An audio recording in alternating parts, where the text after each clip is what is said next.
আসসালামু আলাইকুম। আজকে আপনাদেরকে আমি শসা চপ বানিয়ে দেখাবো। আপনারা অনেকেই অনেক ধরনের চপ ইফতারি টেবিলে বানিয়ে থাকেন, পরিবেশন করেন ইফতারির খাওয়ার জন্য। তো আজকে আমার এই শসা চপ রেসিপিটা আপনাদের একটু ইউনিক মনে হবে। তো কথা না বাড়িয়ে চলুন রেসিপিটা দেখে নিই। শসা চপ বানানোর জন্য আমি একটা ব্যাটার তৈরি করে নিচ্ছি।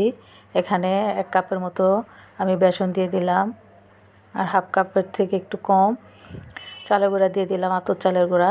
আর এখানে গুঁড়া মশলা, হলুদ গুঁড়া, মরিচ গুঁড়া, ধনিয়া গুঁড়া, জিরা গুঁড়া, লবণ দিব হাফ চামচ, বেকিং সোডা দিব হাফ চামচ, আর কালো জিরা দিব 1 চামচ। দিয়ে সমস্ত উপকরণগুলি আগে একটু ভালো করে মিশিয়ে নিচ্ছি।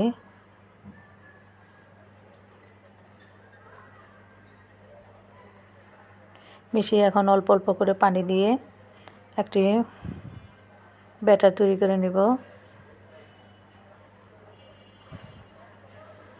প্রথমে বেশি পরিমাণ পানি দিয়ে দিবেন না, অল্প অল্প করে পানি দিয়ে ব্যাটারটাকে তৈরি করে নেবেন। ব্যাটারটা খুব একটা বেশি পাতলাও হবে না, আবার খুব একটা বেশি ঘন হবে না, ওরকম করে ব্যাটারটা তৈরি করে নেবেন। ব্যাটার বেশি পাতলা হয়ে গেলে চপটা ভালো হবে না, তাই ওরকম অনুমান করে পানিটা দিবেন আপনারা, অল্প অল্প করে। আপনারা এখানে আমি মরিচের গুঁড়া দিয়েছি আমার স্বাদ অনুযায়ী, আপনারা আপনাদের স্বাদ অনুযায়ী মরিচের গুঁড়া আর লবণটা দিবেন।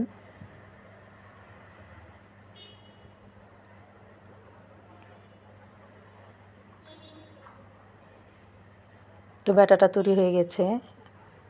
এখন আমি শসাগুলিকে কেটে নিয়েছি। দেখুন এখানে একটি শসা আমি খোসা ছাড়িয়ে এরকম পাতলা পাতলা করে গোল গোল করে কেটে নিয়েছি। দেখতে পাচ্ছেন খুব একটা পাতলাও হয়নি, খুব একটা মোটা হয়নি, এরকম সাইজ করে শসাগুলিকে আমি কেটে নিয়েছি। শসা চপ বানানোর জন্য আমি একটি প্যানে পরিমাণ মতো তেল গরম করে নিয়েছি। এখন আমি তেল গরম হয়ে গেলে বেসনের যে গোলাটা তৈরি করেছিলাম সেই গোলাতে এখন শসার পিসগুলিকে আমি ডুবিয়ে গরম তেলে ছেড়ে দিব। একে একে সমস্ত শসা পিসগুলিকে আমি বেসনের গোলায় ডুবিয়ে ডুবিয়ে এখন গরম তেলে ছেড়ে দিচ্ছি।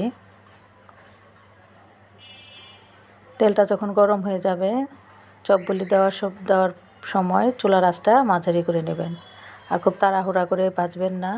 চুলার আঁচটা কমিয়ে সময় নিয়ে চপগুলিকে ভাজবেন, তাহলে চপগুলি মুচমুচে হবে এবং অনেক সময় ধরে মুচমুচে থাকবে। একে একে সমস্ত চপগুলি এখন আমি দিয়ে দিলাম।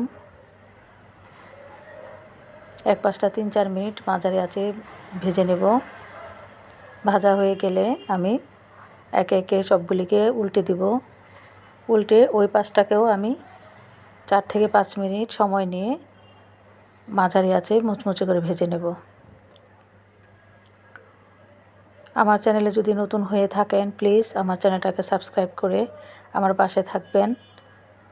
আর আমার এই রেসিপিটা যদি আপনাদের ভালো লাগে তাহলে অবশ্যই আমার এই ভিডিওটাতে একটা লাইক দিবেন।